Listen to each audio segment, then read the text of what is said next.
अच्छा सर, शुरू करते हैं अपनी आज की। बेसिकली ये ओरिएंटेशन क्लास है। बहुत सी बातें ना हम रूटीन में नहीं कर सकते। कुछ बातें फर्स्ट डे बता देंगे कि इस तरीके से चल रहे होंगे, और बिफोर स्टार्टिंग द क्लास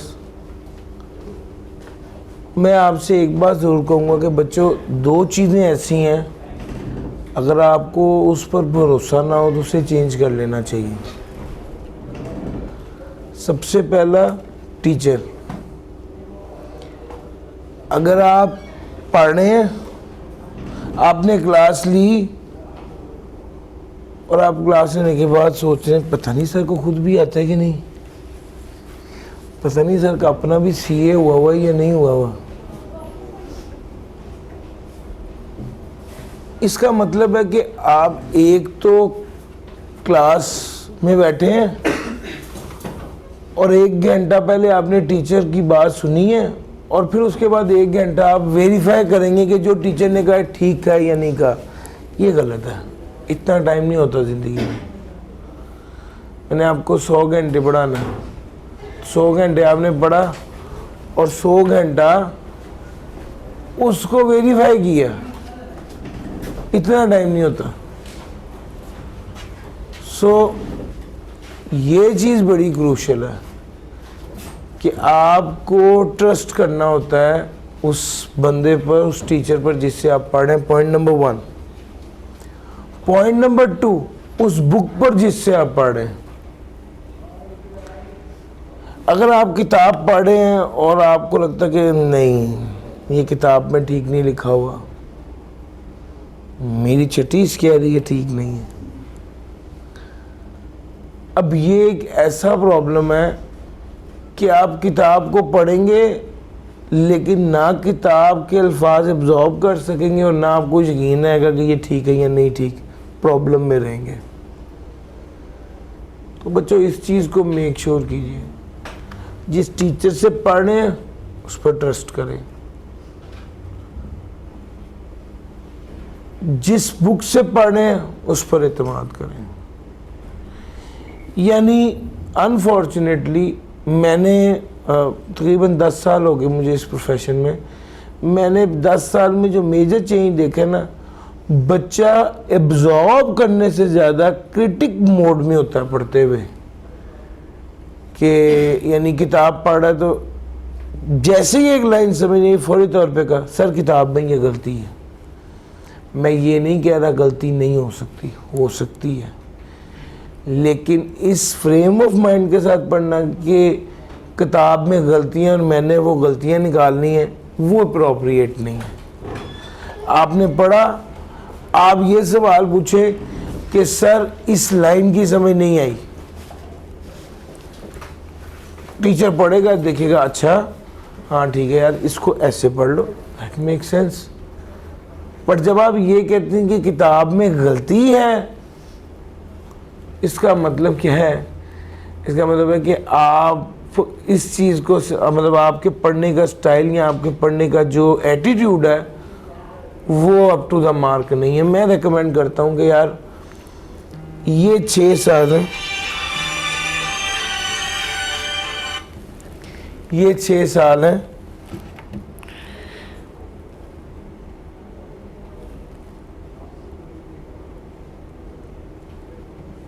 ताकि दोबारा डिस्टर्ब ना हो।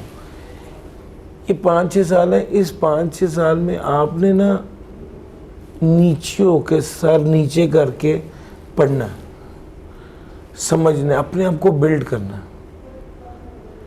यकीन करें उसके बाद लोग आपसे मशवरा कहेंगे। आप चुप बैठे होंगे कि यार भाई आप क्या कहते हैं इस बारे में, आप क्या मशवरा देते हैं। आप चुप होंगे, लोग आपको कहेंगे कि आप भी बोलें, आप भी मशवरा दें। नहीं तो पॉइंट इसके बरक्स ये है कि अभी इस वक्त आप बोल रहे हैं, लोग कह रहे अच्छा यार ठीक है बहुत शुक्रिया, नहीं चाहिए मशवरा। समझ आ रही? असल बात है कि आप क्रेडिबिलिटी अपनी इतनी बनाएं कि यार है बंदा समझदार है, इसको आता है, इसने सीए किया हुआ है, इससे तजर्बा है, इसे 4 साल आर्टिकल किए हैं, 3.5 साल। आप पॉइंट समझ रहे हैं? ये credibility banana is the first step, जहाँ पर आप काबिल एतमाद हो जाते हैं। फिर उसके बाद लोग आपसे पूछते हैं भाई आपकी क्या राय है, आप चुप हैं, लोग आपको ला कहते हैं कुछ तो बोलो, कुजा ये के आप बोल रहे लोग के नहीं यार ऐसी, अच्छा भाई बहुत शुक्रिया।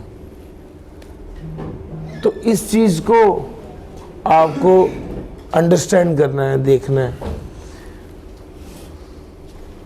तो the first step, coming back to the topic, first step कि यार आपकी किताब और आपका टीचर आपके लेवल होना चाहिए। वो रिलायंस कैसे अटेन कर सकते हैं आप, उसकी प्रोफाइल देखकर अटेन कर सकते हैं। आप देखेंगे कि जिस टीचर से मैं पढ़ रहा हूँ, क्या ये क्वालिफाइड चार्टर्ड अकाउंटेंट है, क्या इसका अपना सीए पास है। दूसरे नंबर पे आप ये देखेंगे कि क्या इसने खुद काम भी किया हुआ है। मिसाल के तौर पे मैंने एक किताब पढ़ी गाड़ी कैसे चलाते हैं, वो किताब अच्छी तरह याद कर ली, अब मैं वही पढ़ा भी रहा हूँ गाड़ी कैसे चलाते हैं। नहीं, उस बंदे से पढ़ें जिसने एक्चुअल में गाड़ी चलाई है। आप मेरा पॉइंट समझ रहे हैं? जिसने एक्चुअल में गाड़ी चलाई है वो आपको ज़्यादा बेहतर तरीके से गाइड करेगा, क्योंकि उसने वो फील भी किया हुआ है, उसने कुछ अल्फाज पढ़े और वही प्रोड्यूस नहीं किया हुआ। अच्छा जनाब, ये तो हो गई दूसरी बात। फिर आपके लिए ये चीज़ बहुत इम्पोर्टेंट है कि रेलेवेंट एक्सपीरियंस कितना है। क्यों इम्पोर्टेंट है? सो दैट आप उस पर्टिकुलर काम जो आपको उससे दरकार है उसमें कितना मैच्योर है, वो उसका उसमें कितना तजर्बा है कि यार मैं पढ़ा रहा हूँ इंशाल्लाह आपको पढ़ाऊँगा मेरा तजर्बा हो जाएगा। उन्हें कहें सॉरी यार हम भी ट्राई ना करें, हमें पढ़ा के आप ना सीखें। कुछ है कहते ना बाज़ों का एक कोट में मुझे बड़ी अच्छी लगती, कहते हैं कि कोई चीज़ आपको फ्री मिल रही है ना तो आप प्रोडक्ट हैं। आप जा रहे थे, एक बंदे ने कहा सर जी ये हमने नई बोतल इंट्रोड्यूस की है, फ्यू ये भी हैं। आने वो बोतल भी के बाद ने कहा जी रुक जाए, आप कहाँ जा रहे हैं, 1 मिनट रुके बताएं कैसा लगा टेस्ट। अब आप प्रोडक्ट है ना, अब उन्होंने आप पे तजर्बा किया। अगर उस बोतल में कोई ख़राबी होती, आपकी तबीयत ख़राब हो जाती, आपको उल्टियाँ लग जाती, तो वो समझ जाते कि नहीं यार ये नहीं ठीक, और आप पे क्या हो जाता, तजर्बा हो जाता। अच्छा उसके बरक्स आप कहें कि नहीं भाई मैं पैसे दे के एक ऐसी चीज़ दूंगा जो रिलायबल है, जो जिस पर जो खुद तजर्बेकार है, बजाय कि हम पढ़ लें उसके बाद हो जाएगी यार चलो ठीक है। आप पॉइंट समझ आ रहा है? ये चीज़ अपनी जगह बहुत क्रूशल और इम्पोर्टेंट है। तो एक्सपीरियंस अपनी जगह पे उसका कोई जो है ना ऑल्टरनेट नहीं होता, सब्स्टिट्यूट नहीं होता। अच्छा जी, अब अगला पॉइंट ये आ गया कि सर आप कौन कौन से सब्जेक्ट्स डील करते हैं जी। टैक्स का सब्जेक्ट है, ऑडिट का सब्जेक्ट है, और फाइनल लेवल पर भी ऑडिट पढ़ाया मैंने। 2019 में पहली बार मेरे स्टूडेंट का मेरिट आया था 2019 में। और एक और मैं इसको एक अचीवमेंट ही समझता हूँ अल्हम्दुलिल्लाह के। अच्छा सर जी, हम आखिरी बात ये कर रहे थे कि जनरली आई कैप कुछ टीचर सेलेक्ट करता है फाइनली रिवीजन देने के लिए ना, जिनकी रिवीजन चलनी होती है आई कैप में। तो अल्हम्दुलिल्लाह ये ब्लेसिंग रही कि पिछले 4 साल से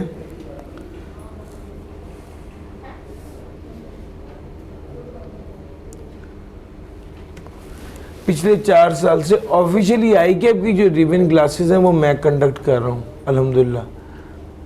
एक आध जो है ना उस सेशन के अलावा। तो मकसद बात करने की ये है कि सिर्फ ये सारी बात बताने का मकसद सिर्फ एक है, क्रेडिबिलिटी विन करना, मार्केटिंग करना नहीं है। वो तो आप लोग क्लास में अंदर आके बैठे हुए हैं।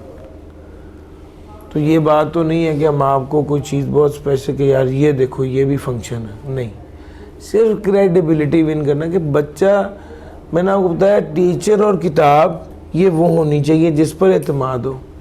ये सारी चीज़ें इसलिए ताकि आपको ये बात समझ आ जाए। मैं हमेशा ये बात कहता हूँ कि मैं अपने स्टूडेंट की दिल से इज्जत करता हूँ। उसकी वजह ये कि वो टाइम इन्वेस्ट करता है मेरे साथ। आप आए हैं, किसी से सुना है, पता चला है, खुद एक्सपीरियंस किया है, वीडियो देखी, जो भी डेमो लेक्चर्स व्हाटएवर, आप आ गए, आपने टाइम इन्वेस्ट किया है, रिलाई किया है टीचर पे कि ये टीचर है इससे हम पढ़ते हैं। अच्छा, अब ये जो एतमाद है मैं इसकी कदर करता हूँ। ये एक ऐसी बात नहीं है कि मैं इसको कहूँगा यार ठीक है पढ़ना पढ़ो, नहीं पढ़ना ना पढ़ो, ऐसी बात नहीं है। I do regard it. और ऐसा भी नहीं कि मैं कहूँ यार आपकी मेहरबानी आप मुझसे पढ़ लो, ऐसा भी नहीं है।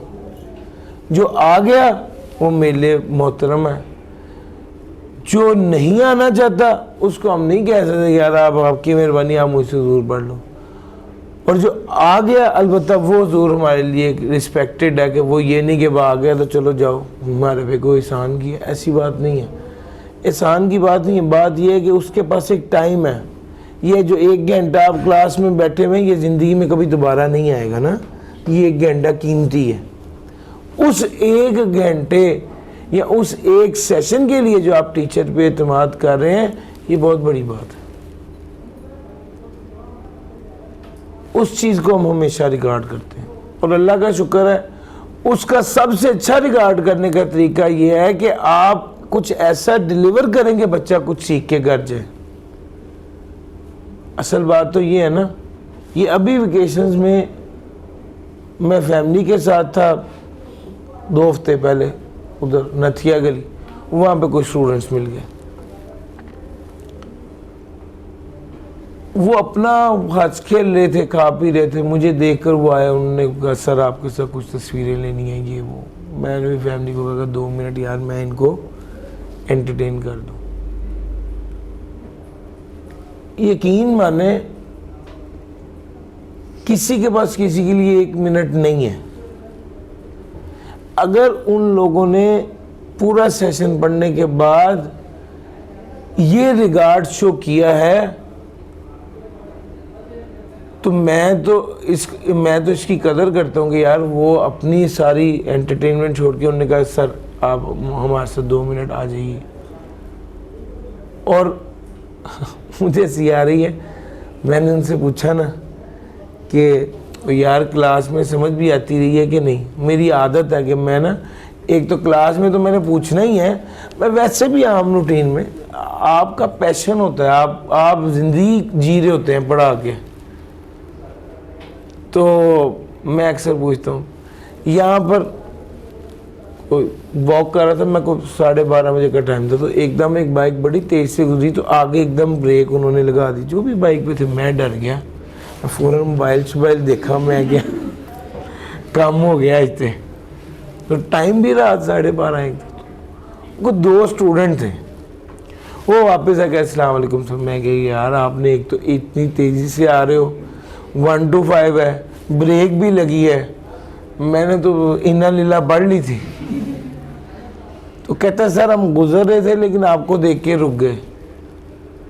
तो वो मालूम इतने स्टूडेंट हैं, सच्ची बात है कि मतलब ऐसे नहीं मुझे पता होता कि यार ये पिछली बैच का ही उससे पिछले बैच का है, 20 बैच है। तो मैंने कहा कि आप किस बैच के हैं? उसने कहा कि सर हम पिछले बैच के हैं। अच्छा, स्टूडेंट एक्सपेक्ट कर रहा था कि सर को याद होगा।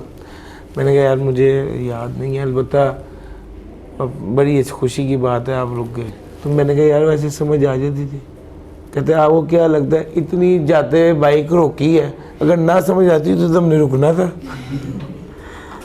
वो जो इज्जत होती है वो आपने कहीं एफर्ट करके कमाई होती है ना। मगर बाय द वे बात चढ़ी, बात उस तरफ आ गई। एक एतमाद जो आपने किया है वो मेरे ऊपर भार है, और उस भार की वजह से मैं मेक श्योर करता हूं कि मैं अपना बेस्ट डिलीवर करूं ताकि आप लोग कुछ सीख के जाएं। पॉइंट पिक कर रहे हैं सर? अच्छा जनाब, ये हमारी सबसे पहली बात है। ऑनलाइन वालों के लिए ख़ास तौर पे और क्लास में मौजूद बच्चों के लिए आम तौर पे मैंने रीजंस ऑफ फेलियर आइडेंटिफाई किए हैं। पहले दिन इसलिए बता रहा हूँ कि आप इस पर चलेंगे तो जो आज से पहले बच्चों के साथ होता रहा वही आपके साथ होगा, और अगर इससे सीखेंगे तो आप बच जाएंगे। वो कहते हैं अक्लमंद वो होता है जो किसी से सीख लेना कि खुद मिसाल बने। कुछ ऐसे भी सीनियर होंगे वो आपको कहेंगे यार पढ़ लो हमें देखो, पढ़ लो। अब वो क्यों कहते हैं हमें? ये वो नहीं आपने करना। आप उनकी मिसाल से सीख गए तो आप समझदार, और अगर आप खुद मिसाल बन गए कि आप भी अगली बार कह दिया हमें देखो, ये नहीं, ठीक है। अब यहाँ पर ये पॉइंट है कि सर आपने कहाँ पर आपने जो है वो कौन कौन सी चीज़ों पर फोकस करना है। सबसे पहला जो प्रॉब्लम आती है स्टूडेंट को वो आती है इंटरेक्शन में। स्टूडेंट टीचर के साथ इंटरेक्ट कैसे करें? क्लास में हाथ खड़ा करें, बात पूछें। फिजिकल बच्चा तो ये कर सकता है, ऑनलाइन वाला क्या करे? वो व्हाट्सएप करे। जिस टाइम लेक्चर ले रहा है उस टाइम व्हाट्सएप करें। क्लास में आप लाइव हैं तो आपके सवालों के जवाब देकर ही मैं क्लास लीव करूंगा इंशाल्लाह। लेकिन अगर आप लाइव नहीं हैं और रिकॉर्डिंग ले रहे हैं तो जब रिकॉर्डिंग ली उसी टाइम व्हाट्सएप कर दें। मैं क्लास में ना हूं तो नॉर्मली मेरा ख्याल है कि शायद थाउजेंड्स में रिप्लाईज हैं जो मैंने पिछले सेशन में दिए, या उससे पिछले सेशन में पता नहीं कितने। एक टाइम होता था शुरू में मैं देखता था कितने बच्चों ने मुझे थैंक यू लिखा है। फिर एक टाइम आ गया कि मैं कहता था कि कोई बच्चा कहता है अस्सलाम वालेकुम सर एक बात पूछनी है, तो मैं कहता था यार वो बात पूछ लेते, अभी 100 मैसेजेस के बाद तुम्हारी बारी आई है और अब मैं तुम्हें वालेकुम अस्सलाम लिख के कहूँगा जी पूछ ले। इससे अच्छा था ना कि तुम मुझे डायरेक्टली सवाल ही पूछते। तो मैं अक्सर स्टूडेंट को ये, फिर वो शुरू में ये होता था उस वक्त उतना ट्रेंड भी नहीं था। फिर आहिस्ता आहिस्ता जो है वो व्हाट्सएप का इतना हो गया कि अब हर बच्चा ही व्हाट्सएप पर सवाल पूछने लग गया। बहुत अच्छा है, पूछिए। और हमारे लिए ये अच्छा है कि यार बच्चा सवाल पूछे, इसका मतलब है बच्चा इंटरेस्ट ले रहा है, बच्चा सीखना चाहता है, बच्चा मेहनत कर रहा है। हमें ये चीज़ एनर्जी देती है कि यार हम इसकी क्यूरी को रिजॉल्व करें।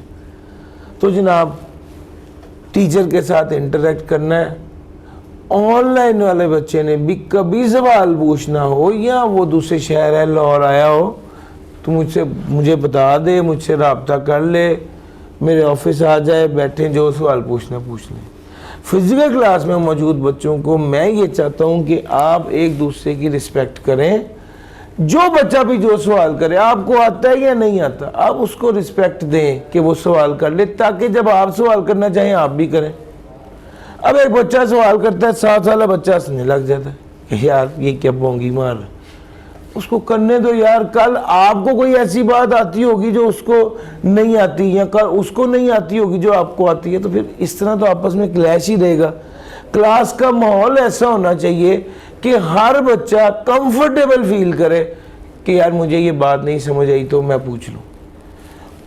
आप में से कोई बच्चा किसी के किसी भी सवाल पर नहीं हंसेगा, ताकि एक माहौल, देखिए माहौल की बात होती है, एक माहौल ही ऐसा बन जाए सारे कंफर्टेबली सवाल पूछें। गर्ल्स सवाल पूछना चाह रही हैं, उनको ये प्रॉब्लम ना हो कि यार कोई बंदा हंसना पड़े। कोई लड़का सवाल पूछना चाह रहा है, उसको ये प्रॉब्लम ना हो। पिछले सेशन में एक खान साहब थे, उनकी उर्दू उतनी क्लियर नहीं थी, तो वो करता है करती है में थोड़ी यानी डेप्रिसिएशन होता है या होती है, उसकी थोड़ा सा वो प्रोनाउंस करने में प्रॉब्लम हो जाती थी। तो आई वुड मेक श्योर कि यार आप ऐसा ना करें। जैसे मैं उनकी पश्तो खुद ही समझ के उन्हें जवाब भी दे देता था, लेकिन ये नहीं होने देता कि यार कोई दूसरा बंदा ये सोचे या खान साहब ये सोचे कि यार मैं चुप कर जाता हूँ, बाद में पूछूंगा। आइडियल यह कि मौके पे पूछें। हाँ, अगर कोई ऐसी बात है या उससे रिलेटेड बात है या कोई टैक्स का और मैटर है जो आप डिस्कस करना चाहते हैं, उसके बाद क्लास के बाद मैं अवेलेबल होता हूँ, ज़रूर पूछिए। ठीक हो गया? तो ये चीज़ें अपनी जगह पर इम्पोर्टेंट हैं और आप मेक श्योर करें इंशाल्लाह कि इन चीज़ों को जो सवाल आपके ज़हन में ज़रूर पूछें। Teachers interaction is very crucial और प्लीज़ मेक श्योर कीजिए कि इसमें कोई वो ना हो, प्रॉब्लम ना हो।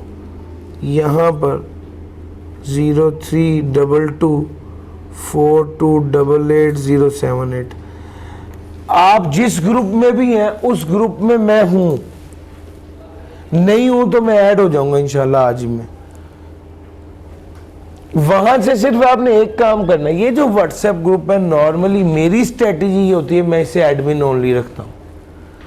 हर बच्चा ही कल क्या पढ़ा था, अब जो बच्चा नहीं है क्या पढ़ा था, बाकी 50 बच्चे 100 बच्चे 150 बच्चा ग्रुप में है, वो कल क्या पढ़ा था उस एक मैसेज से सारी बात है उसको भी अलर्ट जाएगा, वो भी देखेगा। अच्छा, इसके बरक्स अगर वो मुझसे पूछे कि क्या पढ़ा था तो एक मैसेज मुझे गया, मैंने उसको जवाब दे दिया, मसला हल। 50 लोग डिस्टर्ब नहीं हुए। और इसके अलावा स्टूडेंट्स होते हैं वो अपने मशवरे भी देते हैं साथ। मैं आपसे ये चाहता हूं कि आप इंटरेक्शन जो है ग्रुप में वो हो जो मैं आप सबसे करना चाहता हूं, और आपने जो करना है वो मुझे करें, ताकि एक सवाल की वजह से एक टीचर उसको रिस्पॉन्ड करो। आप मेरा पॉइंट पिक कर गए, ये चीज़ इंपॉर्टेंट है। हाँ, एक एसोसिएट भी होते हैं साथ, हम बाज़ औक़ात ये सेग्रीगेट कर लेते हैं कि यार आपको सवाल की नेचर क्या है, टैक्स रिलेटेड टेक्निकल सवाल है तो आप एसोसिएट से पूछ लीजिए, और अगर दूसरे नंबर पे कोई टैक्स रिलेटेड टेक्निकल सवाल है तो वो टीचर से पूछ लीजिए, कल टेस्ट है या नहीं है, आज क्या पढ़ाया था, कितना पढ़ाया था, कल क्या पढ़ाना है, कोई ऐलान हुआ है, छुट्टी है या नहीं है, ये सारी बातें। ये क्लास किस रूम में होगी, जैसे आज की क्लास एक्चुअली रूम नंबर 4 में प्लान थी, वहाँ की LCD का थोड़ा इशू हो गया तो क्लास इधर शिफ्ट हो गई। तो ये वाला मैसेज नॉर्मली एसोसिएट के थ्रू भी किया जा सकता है। आप पॉइंट समझ रहे हैं? जो टैक्स स्पेसिफिक क्यूरी है उसके लिए मैं हाजिर हूँ। आपसे सिर्फ ये एक्सपेक्ट करता हूँ कि आप इस कॉन्टैक्ट नंबर को सेव कर लें अपने पास, ताकि आपको पता हो कि मैंने सर से डायरेक्टली सवाल पूछ लेना और सर से आंसर ले लेना। दूसरे नंबर पे बाज़ औक़ात कोई ऐसी इन्फॉर्मेशन भी होती है जो मैं स्टेटस पर लगा देता हूँ, तो जब आपने कॉन्टैक्ट सेव किया होगा, मेरा कॉन्टैक्ट, मैंने तो अपने सारे स्टूडेंट्स के कॉन्टैक्ट सेव किए होते हैं, शायद मेरे पास 9500 के करीब कॉन्टैक्ट्स हैं, तो वो सारे कॉन्टैक्ट्स मेरे पास सेव्ड होते हैं। उससे फ़ायदा ये हो जाता है जब मैं कोई इन्फॉर्मेशन है तो वो मैं उसमें सेव कर लो, वो आप तक पहुंच जाएगी। मतलब जनरली लोग स्टेटस देखते हैं तो उन तक वो इन्फॉर्मेशन पहुंच जाती है। ले सर, बड़ी इंपॉर्टेंट डिस्कशन ख़ास तौर पे ऑनलाइन के लिए और आप फिजिकल स्टूडेंट्स के लिए भी, वो ये कि स्टूडेंट इंटरेक्ट नहीं करते एट टाइम्स, सॉरी जो है ना, स्टूडेंट अटेंटिव नहीं होते एट टाइम्स। देखिए, आपके सामने स्क्रीन है और आप सोच ही रहे हैं कि इंशाल्लाह आज शाम को हम दोस्त मिल के खाना खाने जाएंगे। अब आपका दिमाग किधर है, ये सोचने की तरफ कि खाना खाने चलेंगे, और आप अपने आप को समझा के नहीं, अल्लाह का शुक्र है मेरा तो लेक्चर चल रहा है, 15 मिनट हो गए, सिर्फ आगे 45 मिनट रह गए। वो लेक्चर चल रहा है, वो आपके दिमाग में बात नहीं पड़ी, वो टाइम ज़ाया हो रहा है। फिजिकल सामने बच्चा मौजूद है, ये मुसीबत थोड़ी है कि आपका लेक्चर चल रहा था, जो लोग मोबाइल पे सुनते हैं उनका तो हर 2 मिनट बाद वैसे ही व्हाट्सएप आ जाता है, या उन्हें फ़ोन आई थी, वो तो डिस्कनेक्ट ही हो जाते हैं लेक्चर से। इवन फिजिकली एक स्टूडेंट मौजूद है और वो सामने बैठा टीचर की तरफ देख रहा है और सोच ही रहा है कि अम्मी ने कहा है वापसी पे दही लेके जानी है, तो मैं वापसी पे पहुंचूंगा, घर जाने से पहले मैंने दही लेनी है, फिर घर जाना है। अब सोच वो दे ही रहा है तो उसने क्या पढ़ना है, उसका दिमाग। सर जी मैं हमेशा ये बात कहता हूँ, आप जिस काम के लिए अपनी ज़िंदगी वक्फ कर रही हैं, पढ़ने लिखने का काम है, इसका ताल्लुक जहन से है। एक बंदा है, उसने 100 सीढ़ियाँ छत पे पहुँचानी है ना, तो वो दिमाग में जो भी सोच रहा है, कंधे पे सीढ़ियाँ रखेगा, ऊपर उसका काम चल रहा है। लेकिन अगर आपने एक सफ़ा पढ़ना है ना और आप दिमाग में सोच रहे हैं कोई और बात, तो आप किताब लेके बैठे में वो सफ़ा पढ़ा नहीं जा रहा, बेकार है, टाइम ज़ाया है। आप पॉइंट पिक कर रहे हो, इस चीज़ को ज़हन में रखें। कोई भी बंदा है, तवज्जो बहुत ज़रूरी है, उसके बगैर नहीं होता। फिर उसके बाद है सीरियस होना। ज़रा बारिश हुई, ज़रा धुंध पड़ी, चलो अल्लाह का शुक्र आज तो धुंध है, जो वहीं पर ही बैठ गए फ्लैट में कि भाई धुंध, बाहर तो कुछ नज़र नहीं आ रहा, धुंध हो गई, आगे सीज़न में ये होना मुझे पता है। पिछला जो सेशन गुजरा उसमें बारिश का होता है कि तो 2 कतरे बारिश पड़े तो उसने कहा जी चाय लाओ, आज तो क्लास में नहीं जा सकते भाई बारिश हो रही। अभी थोड़ी सी धुंध हुई, ठंड हुई, भाई आज तो ठंड बहुत है तो हम नहीं जाते। सर ऐसे नहीं होता, आपको सीरियस एफर्ट की ज़रूरत है। अगर आप में से किसी बंदे ने आखिरी 15-20 दिन 1 महीना मेहनत करके PRC पास कर लिया है, तो वो इस गलत फहमी में ना रहे कि कैफ भी ऐसे पास हो सकता है। कैफ ऐसे पास नहीं होगा। पिछला जो अटेम्प्ट गुजरी है, पिछली 10 से 15 साल में इतना मुश्किल पेपर नहीं कभी आया जो पिछली अटेम्प्ट में आया।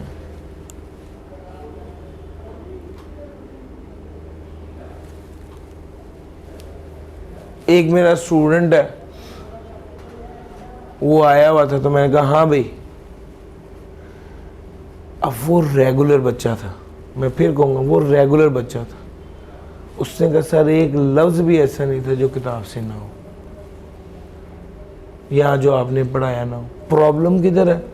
वो बच्चा जो जुगाड़ लगा रहा है। 2 तरह के बच्चे हैं, एक बच्चा वो जो कंसिस्टेंसी से रेगुलर पढ़ता है, हर रोज़ का रोज़ काम कर रहा है, और एक बच्चा कौन सा है जो जुगाड़ के चक्कर में है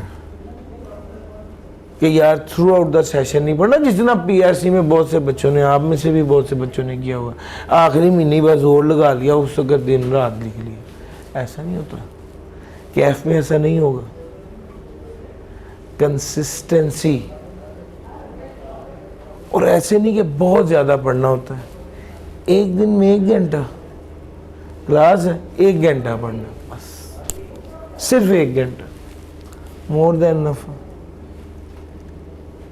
हफ्ते बाद, 1 हफ्ते बाद 6 घंटे पढ़ने, नो, रोज का 1 घंटा पढ़ना।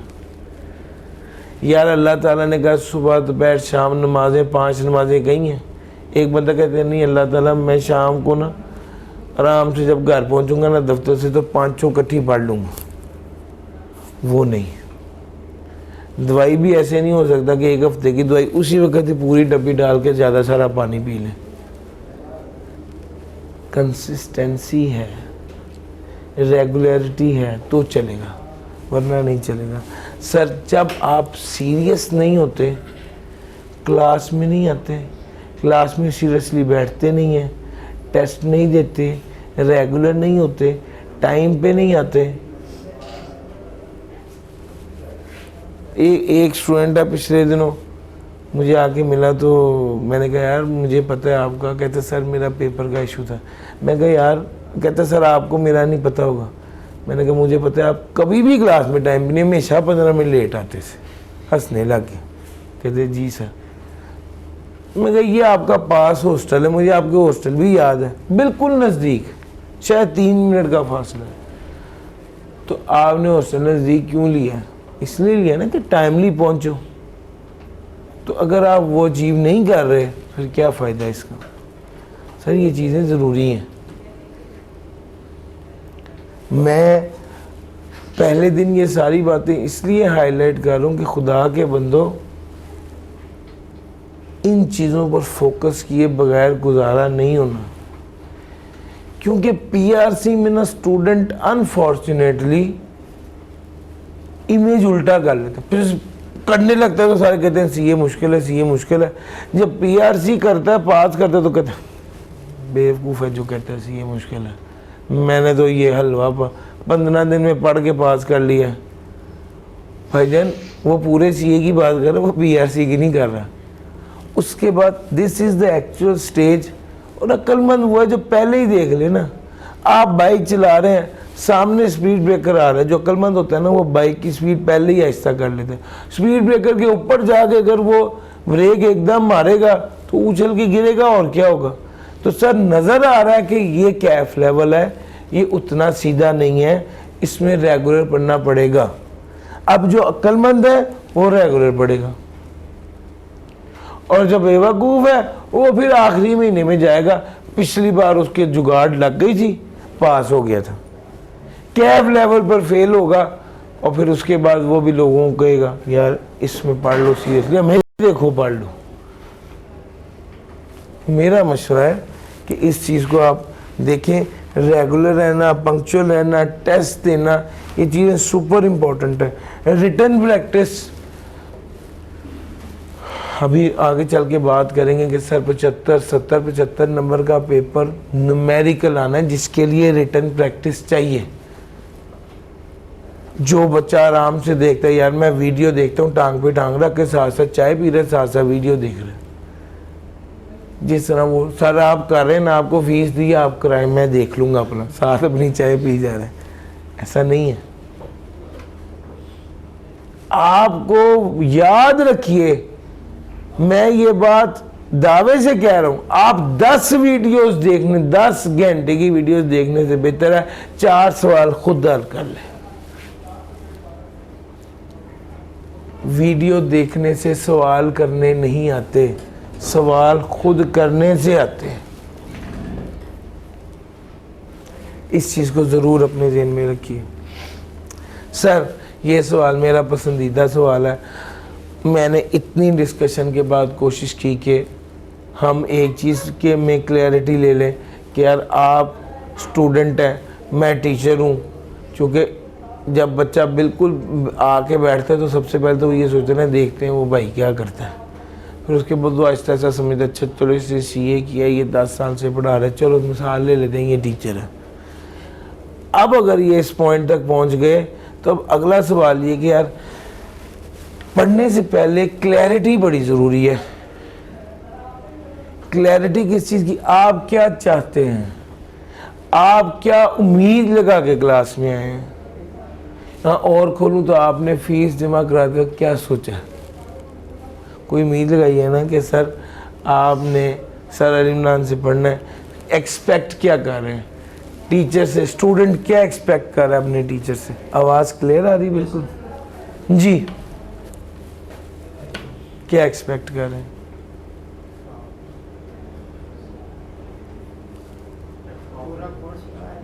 पूरा कोर्स वो तो लाजमी है यार, पूरा कोर्स तो पढ़ाए बगैर, पूरा कोर्स पढ़ाए बगैर अगर मैं आपसे पैसे लूं तो वो आराम हो जाएंगे।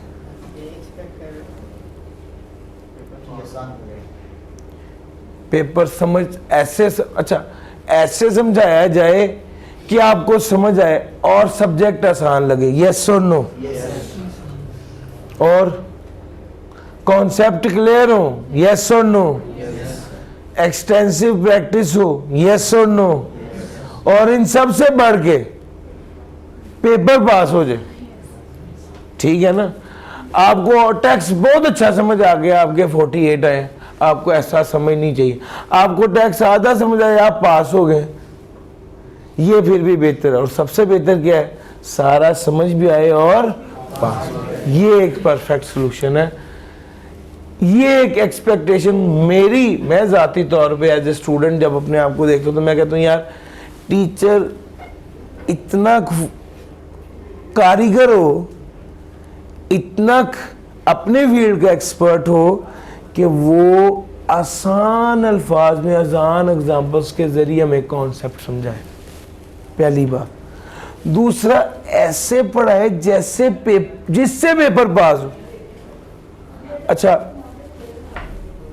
हम कुछ टॉपिक डिस्कस करें, उसके साथ पास पेपर्स को कनेक्ट करने का मकसद क्या होता है? मेनली ये मकसद होता है कि एग्जाम में कैसे आता है, ताकि जिस अंदाज से पढ़ाया जाए उसी अंदाज से पेपर में पूछा जाए और पेपर पास हो। पॉइंट समझ आ रहा है? ये एक एक्चुअली एक एक्सपेक्टेशन हम स्टूडेंट पॉइंट ऑफ व्यू होनी चाहिए, जो कि बिल्कुल वैलिड है। बाज़ का कुछ बच्चे ऐसी बातें करते हैं जो कि एक्सपेक्टेशन करेक्ट नहीं, वो कहते हैं यार सर हमें ऐसे पढ़ाएं कि हम खुद वकील बन जाएं, हमें ऐसे पढ़ाएं कि हम खुद प्रैक्टिस करें। ना, ऐसा नहीं है कि आपको जब पढ़ाएंगे तो आप के अंदर कॉम्पिटेंस पैदा नहीं होगी या आपको कानून का पता नहीं चलेगा, पता चलेगा, लेकिन हमारा फोकस उस वक्त आपको लॉयर बनाना नहीं है, उस वक्त आपका पेपर पास कराना है। मैं जब आपको एग्जांपल दे रहा हूँ तो मैं अपने क्लाइंट की एग्जांपल नहीं दूंगा। मैं आपको जब एग्जांपल दे रहा हूँ तो मैं आपको प्रैक्टिकल एग्जांपल देने के साथ असल में उसको ये कहूंगा कि ये स्प्रिंग 24 में ये वाला सवाल टेस्ट हुआ है, ताकि आपको पता चले भाई आई कैप पेपर कैसे बना रहा है और कैसे पास करना है। पॉइंट समझ आ रहा है? ये चीज़ क्रूशियल है। उसके बाद हम आगे चलते हैं, एक्सपेक्टेशन की बात करते हैं। बुक को रीड करना, टीचर क्या एक्सपेक्ट कर रहा है आपसे? सिर्फ ये कि किताब को रीड करें, रेगुलर टेस्ट दें, 1 घंटा स्टडी टाइम होना चाहिए। सर जी ये शीट्स जल्दी से दे दीजिए, डिस्ट्रीब्यूट कर दीजिए। इसकी पीडीएफ बनाकर ग्रुप्स में भी शेयर करना है। इसकी पीडीएफ बनाकर ग्रुप्स में भी शेयर करें।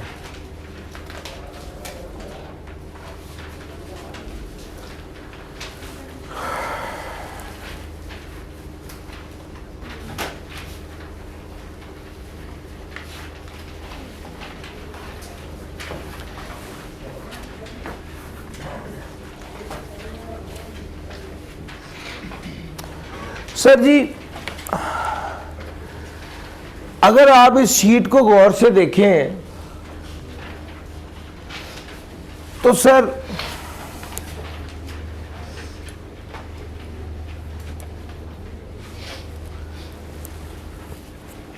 पूरा प्लान है। को पहली बार तो नहीं पढ़ाने लगे कि ये ना पता हो कि चलो चैप्टर 1 शुरू करते हैं बाद में देखेंगे, ठीक है? आपके पास वीक वाइज मैंने प्लान शेयर किया है। कौन सा चैप्टर पढ़ाऊंगा, किस तरतीब से पढ़ाऊंगा और वीकली क्या प्लान है, टेस्ट कैसे कैसे होंगे।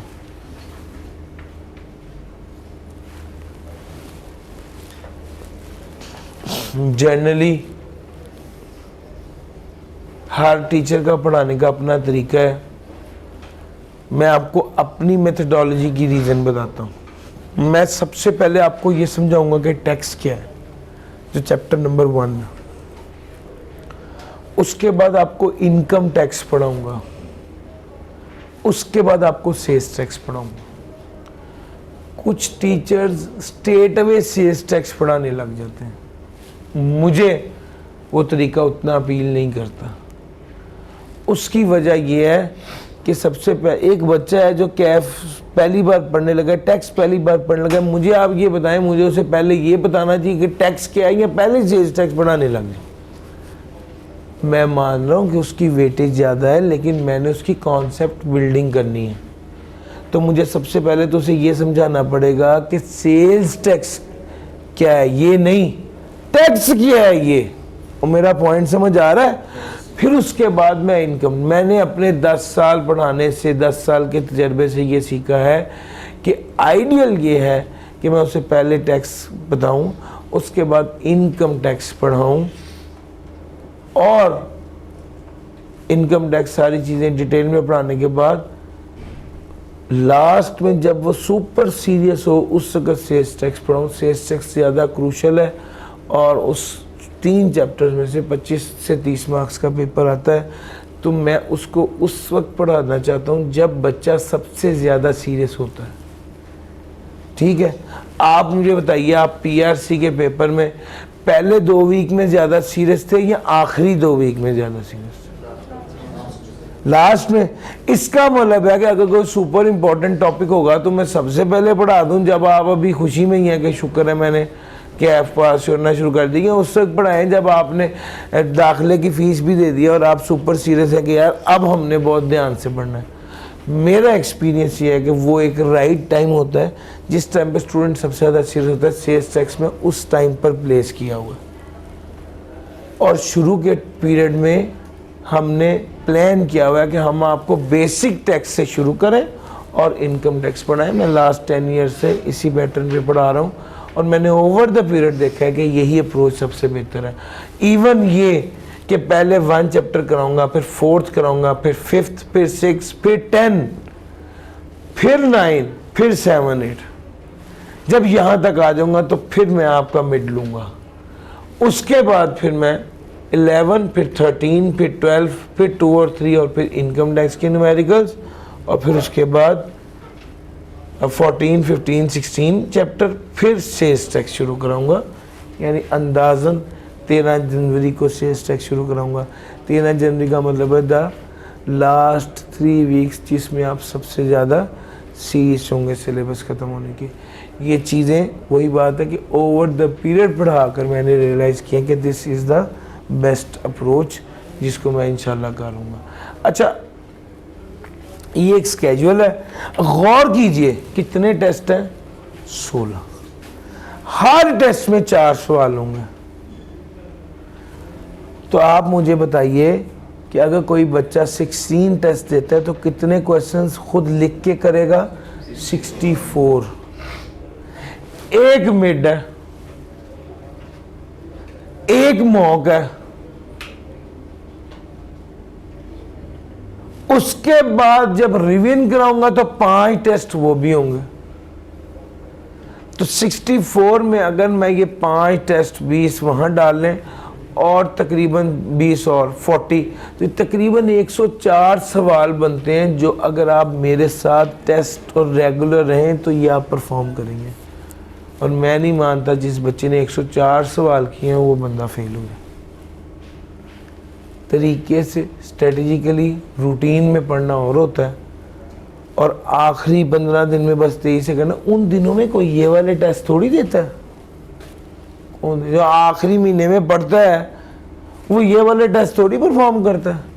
जिसने सोचा होता है मैंने उस दिन पढ़ना है जिस दिन सिलेबस कंप्लीट होएगा ना, जिस दिन सर कहेंगे आज सिलेबस खत्म हो गया, उस दिन में कहो हाँ अब से मेरा काम शुरू है। नहीं, जिस दिन सिलेबस कंप्लीट हुआ है उस दिन आपकी भी वो आखिरी दिन होना चाहिए उसको तैयार करने का। उसके बाद आपकी रिवीजन होनी चाहिए, पढ़ाई शुरू नहीं होनी चाहिए। सो ये एक स्टैंडर्ड पैटर्न है जिसके तहत इंशाल्लाह हम आपको लेके चल रहे होंगे। थोड़ा सा आगे चलता हूँ, और सब्जेक्ट की नेचर क्या है सर जी? वैसे तो टैक्सेशन लॉज है, यानी टैक्स कानून है। हाँ, अलबत्ता सिर्फ 25 से 30 मार्क्स का रट्टे वाला आता है जिसको क्रैम करना होता है। असल में 70 से 75 मार्क्स किसके हैं? न्यूमेरिकल प्रैक्टिस के हैं। न्यूमेरिकल आते हैं, न्यूमेरिकल की प्रैक्टिस होना जरूरी है।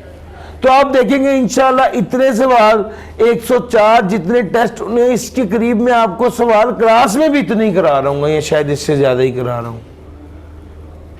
सर मेरा पॉइंट समझ आ रहा है? ये अप्रोच है आपके जहन में होनी चाहिए। टैक्स हेल्प बुक किताब कौन सी है सर जी? अब ये भी एक छोटी सी मिसकॉन्सेप्शन है, मैं दूर करना चाहता हूँ। कुछ लोग ये कह रहे हैं, इवन कुछ टीचर से भी मैंने सुना है कि वो ये कह रहे हैं कि जी ICAP की जो किताब इस वक्त वेबसाइट पर मौजूद है वही किताब है जिससे जो इस अटेम्प्ट के लिए एप्लीकेबल है। ऐसा नहीं है।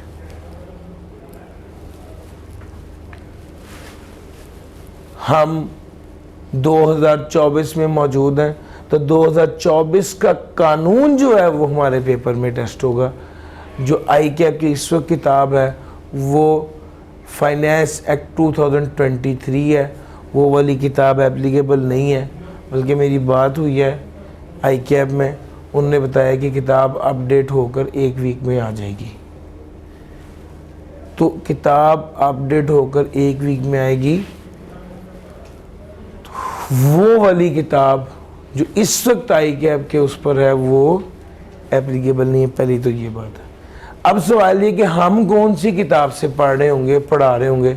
तो भाई टैक्स हेल्प बुक के नाम से मेरी किताब है बाय अली इमरान, जो कि 11 एडिशन उसके छप चुके हैं। ये 12वां एडिशन है जिस पर मैं वर्किंग कर रहा हूँ।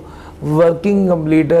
आप सिर्फ वेट कर रहा हूँ कि आई कैप की किताब आ जाए, चूँकि मैं मेक श्योर करता हूँ कि मेरी किताब और आई कैप की किताब इन लाइन हो।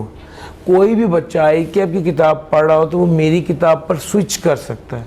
जो बंदा मेरी किताब पढ़ रहा हो वो आई कैप की किताब पर स्विच कर सकता है।